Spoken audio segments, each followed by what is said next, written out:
편하셨습니까? 반갑습니다.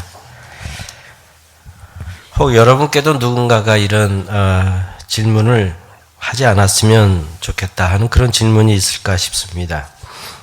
언제부턴지 제게는 이처럼 꺼려지는 질문 몇 가지가 생겨났습니다. 첫째는 어느 날 갑자기 아내가 나 사랑해 라고 묻는 질문, 참 꺼려지는 질문입니다. 이 질문이 살짝이 변형이 되면 내가 먼저 세상 떠나면 다시 결혼할 거냐 이런 질문들, 또 어머니랑 내가 물에 빠지면 누구 먼저 구할 거냐 이런 좀 변형 문제죠. 아주 어렵습니다. 여기 계신 남편분들이야 뭐 이렇게 쉬운 문제를 내 이러시면서 역정을 내시겠지만 표현이 서툰 제게는 참 대답하기가 쉽지 않은 그런 질문입니다. 뭐라고 대답했는지는 저는 기억이 안 납니다. 60년간 결혼 생활을 한 여성분에게 물었습니다. 지난 60년간 결혼 생활을 해 오셨는데요. 혹시 이혼하고 싶은 적은 없으셨습니까? 그러자 이 여성분이 대답하십니다. 아니요, 한 번도 그런 적은 없었습니다. 질문한 사람조차 예상하지 못했던 그런 답변이었습니다. 아마 결혼 생활을 오래 하신 분들은 누구나 원치 않는 질문 가운데 하나일 것입니다. 그런데 이 대답이 끝이 아니었습니다. 그녀는 여기에다 한마디를 덧붙이는데, 하지만 이놈의 남편 죽이고 싶을 적은 참 많았습니다. 그것도 매일매일 죽이고 싶습니다. 이렇게 대답을 합니다. 남편을 죽이고 싶을 만큼 사랑했던 한 여인의 그런 솔직한 답변이었습니다. 둘째는 형제가 어떻게 되십니까? 라는 질문입니다. 이게 왜 꺼려지는 질문일까 좀 궁금해 하시는 분들이 계실 겁니다. 실은 제게 남동생이 둘이 있습니다.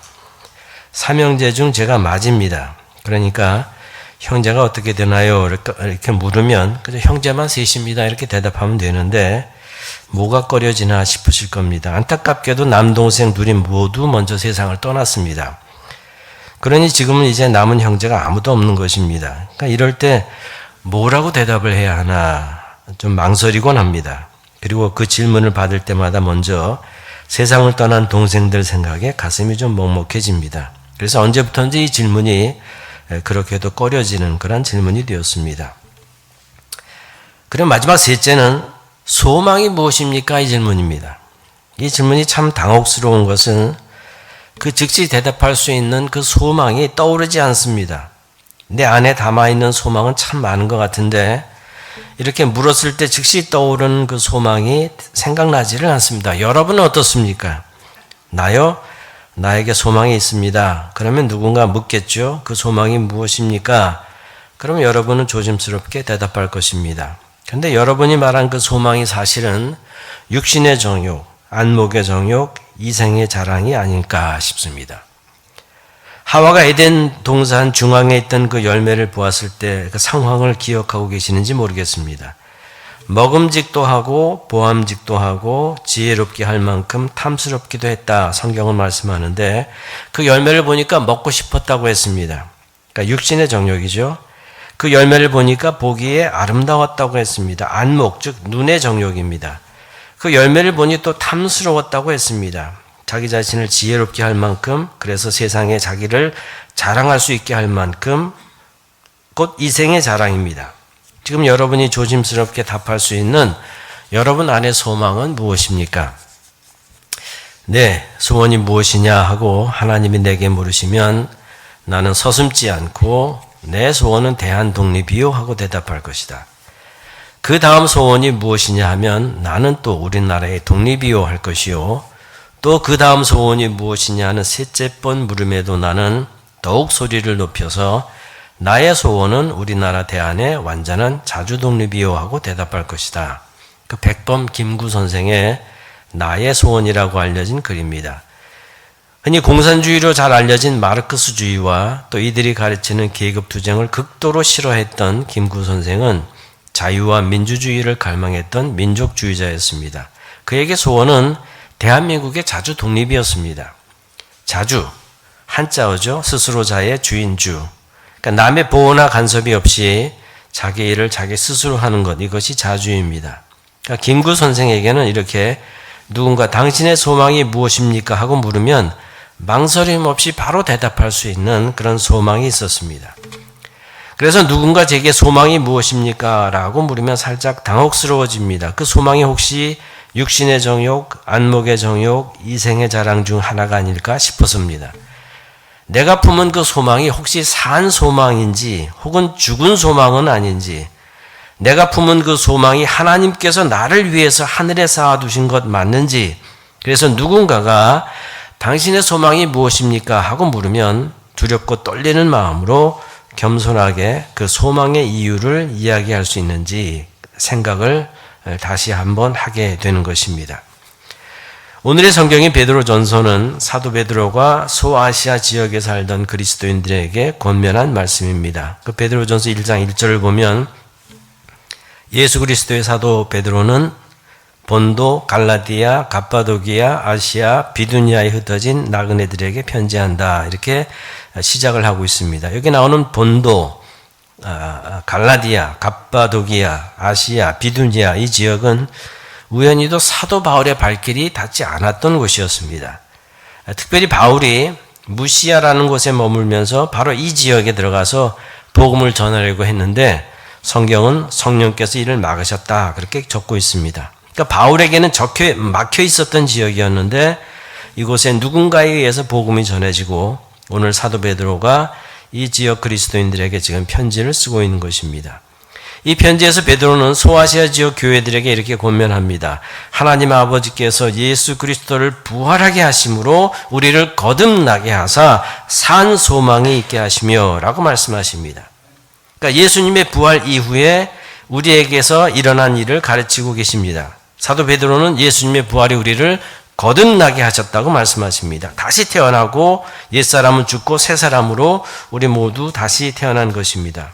그러니까 이렇게 다시 태어난 우리에게 일어난 첫 번째 현상을 사도 베드로는 이렇게 딱 한마디로 정리했습니다. 바로 산 소망이 있게 하셨다는 것입니다. 우리가 새 생명 얻게 된 것, 우리가 다시 태어난 것에는 하나의 목적이 있다는 겁니다. 그것은 바로 산 소망, 살아있는 소망, a living hope, 조산 엘피다입니다. 산 소망이 무엇일까 묻습니다. 소망에도 죽은 소망이 있고 산 소망이 있나 아마 그렇게 생각하실 것입니다. 우리는 이 산 소망이 무엇인지를 그 다음 구절에서 어렴풋이 알게 됩니다. 그 산 소망으로 우리는 썩지 않고 더러워지지 않고 낡아서 없어지지 않는 유산을 물려받게 되었다고 말씀하십니다. 그런데 이 유산은 이 세상에 있지 않고 하늘에 간직되어 있다고 말씀하십니다. 여러분, 이것이 산 소망입니다. 그러니까 죽은 소망이라는 것은 썩는 것, 더러워지는 것, 결국에는 낡아서 없어지는 것, 그것이 죽은 소망일 것입니다. 그리고 이 세상을 떠나는 순간 모두 사라져버리는, 소멸되는, 없어지는 것이 바로 죽은 소망일 것입니다. 그러니까 우리가 거듭났다면 우리 안에 이 산 소망이 있어야 됩니다. 이 산 소망이 생생하게 살아 있어야 됩니다. 예수님의 부활은 우리에게 이 산 소망이 있게 하셨습니다. 저는 믿습니다. 지금 우리에게 그리고 여러분 한 분 한 분 속에 이 살아있는 소망, 산 소망이 있음을 저는 믿습니다. 성경의 도시인 에베소에서 그 골로새까지의 거리는 약 100마일, 120마일쯤 된다 그럽니다. 그러니까 걸어서 한 이틀 거리 정도 되는데 그 골로새 주변에는 우리에게 잘 알려진 성경의 마을 두 곳이 등장합니다. 하나는 라우디게아이고 하나는 히에라볼리입니다. 그러니까 골로새, 라우디게아, 히에라볼리 이 세 개가 다 비슷비슷한 그 지역에 모여 있습니다. 그래서 서로 한 대여섯 시간이면 걸어서 갈 수 있는 지역이었습니다. 아쉽게도 오늘날 그 지역을 찾아가면 이들 세 교회의 흔적은 남아있지 않습니다. 히에라볼리만 요즘도 파묵칼레라는 이름으로 유명한 터키의 관광지로 남아있습니다. 골로새는 바울이 단 한 번도 찾은 적이 없는 곳입니다. 그러니까 골로새 교회는 바울이 개척한 교회가 아닙니다. 요한계시록에 나오는 아시아 7교회 중 하나인 라우디게아 교회 역시 바울이 개척한 교회가 아닙니다. 바울은 에베소에서 3년 가까이 머물면서 성경을 가르쳤는데 걸어서 이틀 거리인 골로새, 라우디게아, 히에라볼리에는 가본 적이 없습니다. 그렇다면 누가 이곳에 복음을 전하고 교회를 개척했을까요? 성경을 통해 우리는 이 지역 복음화의 중심 역할을 했던 골로새 출신의 두 사람을 발견합니다. 한 사람은 에바브라이고 또 다른 한 사람은 빌레몬입니다. 여기 빌레몬은 바울이 편지를 썼던 바로 그 빌레몬서의 주인입니다. 그리고 빌레몬이 당시 거주하던 곳이 바로 골로새였습니다. 빌레몬서를 읽어보면 바울은 이 빌레몬 부부와 익히 잘 아는 관계였습니다. 어떻게 서로 잘 알게 되었을까? 추측컨대 아마도 바울이 에베소에서 두란노 서원이라는 한 개인 학당을 빌려서 성경을 가르칠 때 거기서 만났을 것으로 여겨집니다. 이때 이들과 함께 골로새 지역에서 온 한 사람이 있었는데 그가 바로 에바브라였습니다. 에바브라와 빌레몬은 바울에게서 성경을 배웠습니다. 예수 그리스도를 만났습니다. 복음을 전해드렸습니다. 그러자 성령께서 이들 마음에 복음을 전하려는 마음을 주셨습니다. 이들의 마음은 골로새에 있던 빌레몬의 집을 가정교회로 만들었을 것입니다. 이렇게 빌레몬 가정에서 시작된 교회가 바로 골로새 교회였습니다. 에바브라는 골로새에서 멈추지 않았습니다. 가까운 라우디게아에도 또 히에라볼리에도 교회를 개척했습니다. 이들의 교회는 당시 든든히 뿌리를 내려서 바울이 편지를 보낼 정도로 성장하고 계시록에서 주님이 언급할 정도로 무게 있는 교회로 자라났습니다. 바울이 골로새 교회에 편지를 쓴 이유는 여러 가지가 있었겠지만 그중 바로 하나가 소망이었습니다. 오늘 우리가 읽은 성경 말씀에서 바울은 골로새 교회를 위해서 기도할 때마다 하나님께 감사한다면서 그 이유에 대해서 이렇게 말씀합니다. 이는 그리스도 예수 안에 너희의 믿음과 모든 성도에 대한 사랑을 들었으며 너희를 위하여 하늘에 쌓아둔 소망으로 말미암음이니. 그러니까 골로새 교인들이 가지고 있는 예수님에 대한 믿음과 또 서로를 향한 사랑과 그리고 하늘에 쌓아둔 소망을 생각하면 기도할 때마다 감사하지 않을 수가 없다는 것입니다. 하지만 이 바울보다 더 골로새 교회를 위해서 기도한 사람이 있었습니다. 그는 바로 에바브라 자신이었습니다. 골로새 교회의 교인이요, 골로새 교회의 기초를 쌓은 사람이요, 골로새 교회의 바울에게서 받은 복음을 가르친 성경교사요, 주변 마을인 라우디게아 히에라볼레까지 가서 교회를 세운 선교사이기도 했던 사람입니다. 나중에 그는 로마에 갇혀 지내던 바울과 함께 수감 생활을 했던 바울의 선교 동력자이기도 했습니다. 그런 그에게 바울이 붙인 별명이 있었습니다. 바로 기도의 용사입니다. 골로새서 4장 12절입니다. 그리스도 예수의 종인 너희에게서 온 에바브라가 너희에게 문안하느니라. 그가 항상 너희를 위하여 애써 기도하여. 이 말씀에서 우리는 에바브라 기도의 특징 두 가지를 보게 됩니다. 첫째는 항상입니다. 헬라어로는 판토테입니다. 이 판토테는 파스라는 말과 호테라는 말이 합쳐져서 생겼는데 파스는 all이라는 뜻이고 호테는 when이라는 뜻입니다. 그러니까 억지로 번역하면 all when, every when으로 번역할 수 있겠습니다. 둘째는 애써로 헬라어로는 아곤입니다.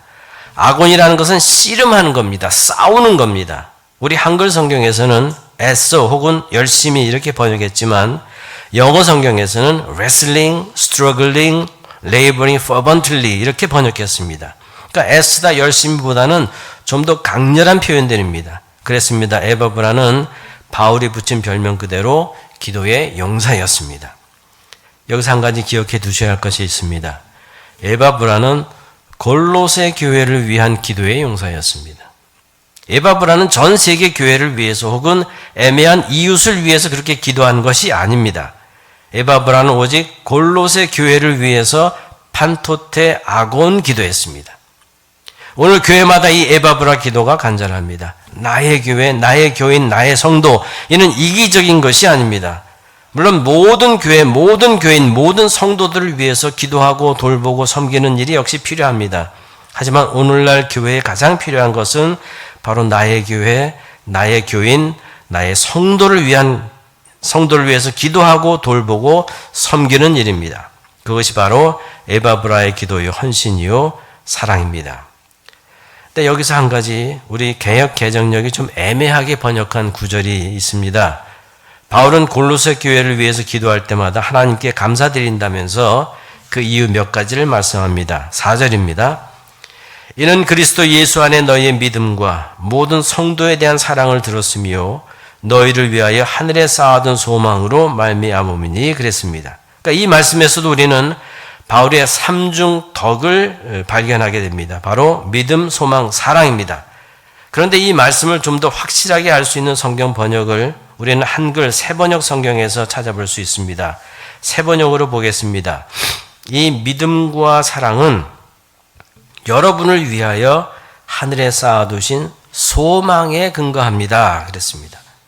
그러니까 영어 성경 역시 이렇게 번역하고 있습니다. 그러니까 무슨 말씀입니까? 바울은 골로새 교인들의 그 예수님에 대한 믿음, 성도들 간의 사랑이 바로 그들의 소망에서 나왔다고 말씀합니다. 그러니까 그들의 믿음의 근거도 소망이고 사랑의 근거도 소망이었습니다. 그래서 영어 성경인 NIV는 이 구절을 이렇게 번역합니다. The faith and love that spring from the hope. 이렇게 번역했습니다. 그러니까 이 말씀 그대로 소망은 골로새 교회의 생명샘이었습니다. 그래서 만일 그들에게 소망이 없다면 믿음도 사랑도 사라져 버릴 것이었습니다. 성도 여러분, 소망이 없다는 것은 내 안에 그리스도가 없다는 것과 마찬가지입니다. 예수님의 부활로 우리는 새 생명을 얻었습니다. 그 결과 우리는 산 소망을 품게 되었습니다. 그런데 나에게 소망이 없다. 이것은 내 안에 부활하신 예수님이 계시지 않다는 것입니다. 나이 들어 뭔 소망 이렇게 한숨 쉬시는 분들도 계십니다. 하지만 시편 71편 읽어보시길 바랍니다. 시편 71편을 쓴 분은 나이 든 노인이었습니다. 시편 71편 9절입니다. 현대인의 성경에 보면 이제 나는 늙었습니다. 나를 버리지 마소서. 이제 내 힘이 쇠약합니다. 나를 떠나지 마소서. 18절입니다.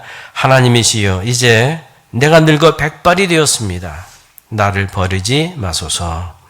그러니까 나이가 들어서 힘이 쇠약해진 백발이 성성한 한 노인의 신앙 고백이 이 시편 71편입니다.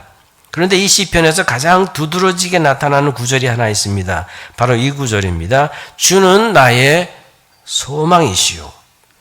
그러니까 소망이 없다는 것은 내 안에 그리스도께서 계시지 않다는 겁니다. 주님이 내 소망의 전부인데 그 소망이 없으니 내 안에 주님이 안 계신 겁니다. 하지만 시편 71편을 쓴 노 성도는 그 반대였습니다. 그는 이렇게 외칩니다. 나는 항상 소망을 품고 주를 더욱더욱 찬송하리이다. 소망을 품게 되니 찬양하게 됩니다. 그것도 더욱더욱 찬양하게 됩니다. 저도 이제 나이가 들어서 흰머리가 많아지고 또 이 시편 71편 말씀이 남의 일 같질 않습니다. 아멘이에요? 깜짝 놀랐습니다. 아직도 저는 젊은 줄 아는데 실제로는 사진을 보면 진짜 많이 늙었습니다. 그 쇠약하고 병들고 또 그럼에 따라서 믿음도 약해지고 또 사랑도 얇아지고 감사도 사라지고 그러기에 항상 소망을 품는다. 주님을 더욱더욱 찬송한다. 참 쉽지 않습니다. 우리말의 뜻이 똑같아 보이지만 조금 다른 두 가지 말이 있습니다. 바로 희망과 소망입니다. 도대체 이 두 가지 말의 다른 점이 뭘까 찾아봤습니다. 희망의 반대는 무엇입니까? 절망입니다. 그러면 여러분 소망의 반대는 무엇입니까? 똑같이 절망입니까? 저를 가르쳤던 그 장신대 박수암 교수님이라는 분이 계신데 기독교 윤리학을 가르쳤던 분이십니다. 그분이 그랬습니다. 소망의 반대는 무망이다. 무망이다. 없을 무자에 발할망, 즉 소망이 없다는 것입니다. 여기에 희망과 소망의 다른 점이 있습니다. 희망은 변할 수 있습니다. 한때 가졌던 희망이 이루어지지 않으면 절망하면서 우리는 또 다른 희망을 갖습니다. 이처럼 희망은 변하는 것이고 현실적인 것입니다. 하지만 소망은 변하지 않는 것입니다. 성경에서 말하는 소망은 변하지 않는 영원한 것입니다. 그래서 성경에서 말하는 소망은 늘 하늘과 연결되어 있습니다. 그러니까 우리의 소원은, 우리의 희망은 언제든지 변할 수 있습니다. 우리 희망은 절망과 희망을 왔다 갔다 합니다. 하지만 소망은 딱 두 가지만 존재합니다. 있냐, 없냐입니다. 성경 히브리서에 이런 말씀이 있습니다. 히브리서 6장 19절입니다. 우리가 이 소망을 가지고 있는 것은 영혼의 닷 같아서 튼튼하고 견고하여 휘장 안에 들어가느니 그랬습니다.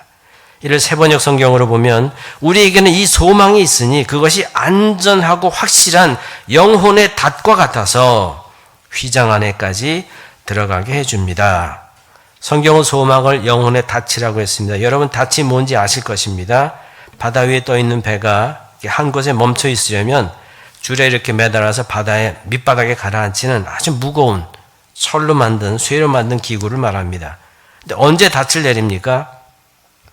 항구에 정박했을 때는 그저 닷줄을 매기만 하면 됩니다. 그러나 언제 닷을 내립니까? 바다 위에 갑자기 돌풍이 불고 거센 파도에 배가 제멋대로 흘러가려고 할 때 잠시 배를 한 곳에 고정시켜서 표류하지 않도록 할 때 그때 닷을 내립니다. 소망을 영혼의 닷이라고 했습니다. 우리 영혼이 늘 잔잔한 바다와 같지 않기 때문입니다. 죄송합니다. 자꾸 제가 감기가 들어가지고 콧물이 자꾸 나서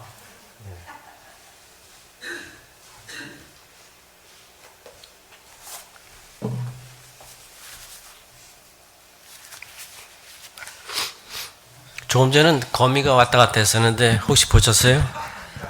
거미가 오르락 내리락 했었는데 혹시 보셨나 모르겠습니다. 그래도 이렇게 설교를 들어주셔서 감사합니다. 우리의 영혼은 그저 잔잔한 바다와 같지 않습니다. 그러니까 시편 107편에 보면 우리 영혼의 모습을 이렇게 표현합니다. 여호와께서 명령하신즉 광풍이 일어나 바다 물결이 일으키는도다. 그들이 하늘로 솟구쳤다가 깊은 곳으로 내려가나니 그 위험 때문에 그들의 영혼이 녹는도다. 그들이 이리저리 구르며 취한 자같이 비틀거리니 그들의 모든 지각이 혼돈 속에 빠지는도다. 여러분 우리 영혼이 이럴 때가 있습니다. 그러니까 닻을 내리고 하나님의 구원을 바라봅니다. 영혼의 닻이 필요합니다. 이 영혼의 닻을 성경은 소망이라고 말씀하십니다. 이 소망이 있기 때문에 우리는 휘장 안에까지 들어갈 수 있습니다. 시편 107편은 우리의 배가 가야 할 곳을 소원의 항구다 그렇게 표현했지만 오늘 히브리서는 이 소망이 우리를 휘장 안에까지 들어갈 수 있게 해준다 말씀하십니다. 여러분 휘장이 무엇입니까? 하나님의 성막이 있죠. 하나님의 성막은 크게 둘로 나눠집니다. 지성소와 성소입니다. 지성소는 영어로 Holy of Holies라고 해서 아주 지극히 거룩한 곳입니다. 그 지성소에는 하나님의 언약궤가 있습니다. 법궤라고도 합니다. 이 언약궤의 덮개를 특히 속죄소라고 불렀는데 이 지성소는 1년에 딱 한 번, 오직 한 사람만 들어갈 수 있었습니다. 유대인들이 1년 중 가장 거룩한 날로 여기는 욤 키푸르라고 부르는 대속죄일이 되면 대제사장이 홀로 제물의 피를 들고 들어가서 속죄소와 언약궤 앞에 피를 뿌리고 이스라엘의 죄를 용서받으려고 했습니다. 이렇게 해서 하나님이 이스라엘의 죄를 용서하면 하나님과 이스라엘 사이에 의가 회복되었습니다. 이를 성경은 화목이라고 표현했습니다. 그렇습니다. 지성소는 바로 하나님과 사람이 만나는 장소였습니다. 그리고 이 지성소와 성소를 구분하는 장막이 있었는데 이것을 휘장이라고 했습니다. 그러니까 이 휘장 안으로 들어간다는 말은 결국 지성소 안에 들어가서 하나님을 만난다는 뜻입니다. 하지만 이제는 대속죄일에 대제사장만 하나님을 만나는 것이 아닙니다. 성경은 바로 우리가 가진 소망이 우리로 하나님을 만나게 해준다고 말씀합니다. 이미 우리 예수님께서 그 휘장 안으로 들어가셨기 때문에 우리도 주님을 따라 들어가서 하나님을 만날 수 있게 되는 것입니다. 세상에서 가졌던 소원, 희망은 언제든 변할 수 있습니다. 어느 사찰에, 절이죠. 어느 사찰에 이제 자기의 소원을 적어서 걸어 놓는 것을 본 적이 있습니다. 거기에 보니까 이런 소원들이 적혀 있었습니다. 4월 1일 로또 복권 1등 한 번만 걸리게 해주세요. 신랑이랑 행복하게 잘 살겠습니다. 어느 부부의 소원이었습니다. 착하고 돈 많은 여자 만나게 해주세요. 장가 못 간 젊은이의 소원입니다. 울산 신정초 6학년 김땡땡과 연애하게 해주세요. 이제 막 연애가 뭔지를 알게 된 초등학교 6학년 아이의 소원이었습니다. 나이에 따라서 상황에 따라서 소원은 이렇게 언제든지 변할 수 있습니다. 절에 다니는 사람들의 소원이었지만 교회에 다니는 사람들도 이렇게 소원을 적어 걸어 놓으면 어떤 소원들이 나올까 궁금합니다. 여러분, 세상에서의 소원은, 희망은 이렇게 끝이 없이 변합니다. 하지만 우리의 소망은 안전하고 확실한 영원한 닻입니다. 이 소망이 있기에 광풍과 파도에 휩쓸려 이리저리 표류하지 않습니다. 이 소망이 있기에 앞서가신 예수님을 따라서 휘장 안으로 들어갑니다. 그래서 베드로는 오늘 말씀 3장에서 이렇게 권면합니다. 너희 속에 있는 소망에 관한 이유를 묻는 자에게는 대답할 것을 항상 준비하라 그랬습니다. 제가 가장 처음 만났던 찬송가는 내 주를 가까이라는 찬송입니다. 중학교 1학년 때일 것입니다. 서울 삼각산이라는 곳에 있는 한 작은 기도원에서 처음으로 만나서 불렀던 찬송가인데 제게는 참 남다른 의미를 가진 찬송가입니다. 그런데 이 찬송가가 참 솔직합니다. 여러분, 가사를 한번 보세요. 주님께 가까이 가려는 일이 내게는 십자가를 지는 것 같은 고생이다. 이렇게 아주 솔직하게 얘기합니다. 천성 가는 일이 험하다고 합니다. 세상 사는 일이 고생이라고 합니다. 그럼에도 일생 소원, 꿈에도 소원이, 심지어 이 세상에서 눈을 감는 그 순간에도 소원이 늘 찬송하면서 주님께 더 가까이 가는 것이라 그렇게 노래하고 있습니다. 저는 이것이 소망이라고 생각합니다. 이 소망이 영혼의 닻이 되어서 믿음으로 이기게 하고 사랑하며 살게 할 것입니다.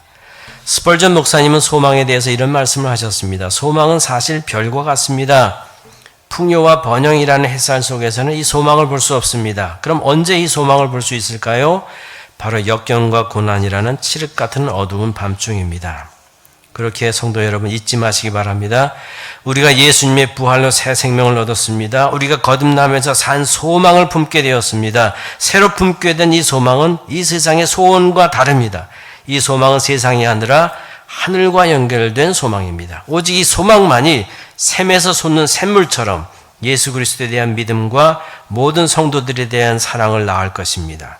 누군가가 물을 것입니다. 미친 듯 부는 바람과 거센 파도로 인해서 곧 깨져버릴 것 같은 이 세상에서 당신의 소망이 무엇이냐, 그렇게 물을 것입니다. 그렇게 누군가 묻거든 내 안에 품은 이 산 소망에 대해서 대답할 수 있기를 바랍니다. 최근 이런 찬양을 만났습니다. 노래는 참 현대적이지만 그 제목이 눈에 확 띄었습니다. 제목이 이것입니다. Lord, I am not okay, but I'm still here. 누군가 신앙생활, 교회생활이 not okay인데 왜 아직 여기 있습니까? 라고 묻는다면 우리는 이렇게 대답할 것입니다. 내게는 여전히 주님 주신 소망이 있기 때문에 비록 not okay이지만 나는 여전히 지금 주님 앞에 있습니다. 라고 대답할 수 있을 것입니다. 성도 여러분, 우리의 소망은 이 세상에서 우리가 바라는 무엇이 아닙니다. 우리의 소망은 지금도 우리와 함께 하시는 우리의 주 예수님, 성경을 통해 우리에게 말씀하신 하나님의 약속, 천국과 영생으로 이어지는 하나님의 구원, 영원토록 변함없는 하나님의 사랑, 이것이 바로 우리의 소망입니다. 이 소망이 악올 골짜기를 소망의 문으로 만들 것이요, 단 하루도 예측할 수 없는 오늘의 세상에서 영혼의 닻이 되어서 우리를 붙들어 줄 것입니다. 누군가 여러분에게 소망을 묻거든 믿음과 사랑으로 이 소망을 이야기할 수 있는 하나님의 사람 되시기를 간절히 기도합니다. 그리고 이 믿음, 소망, 사랑을 가지고 이 세상 사는 동안 믿음의 역사, 사랑의 수고, 소망의 인내로 주 예수님처럼 세상을 이기는 승리의 삶 사시기를 간절히 기원합니다. 기도하겠습니다. 사랑하는 하나님 아버지, 감사합니다. 우리 속에 살아있는 소망이 있습니다. 이 소망이 있기에 우리가 이 세상 속에 나아가 승리의 삶을 살아갈 수 있음을 믿습니다. 주님, 우리를 도와주시고 우리를 인도하여 주시고 우리를 이끌어 주시고 우리로 하여금 이 소망 가운데 거하게 하셔서 믿음과 사랑으로 세상 속에서 주 예수 그리스도의 증인으로 살아가는 주의 모든 권속들 되게 하여 주시옵소서. 예수님의 이름으로 간절히 기도하옵나이다. 아멘.